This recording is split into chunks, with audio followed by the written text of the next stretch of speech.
Kuidas mäng sujus?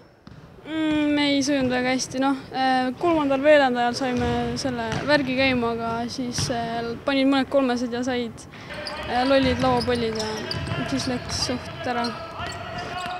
Oodata oli siiski võitu. Mis juhtus?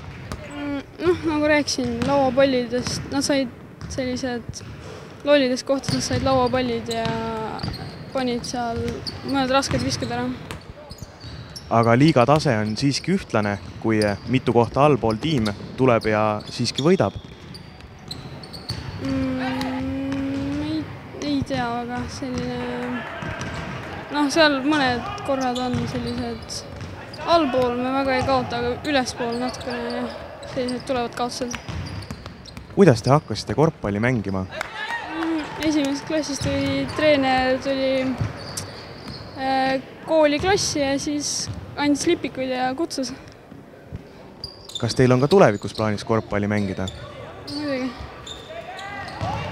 Kui kõrgele te siis sihiksite? Võimalik kõrgele, kui saab. Ka kuskile välismaale oleks väga hea.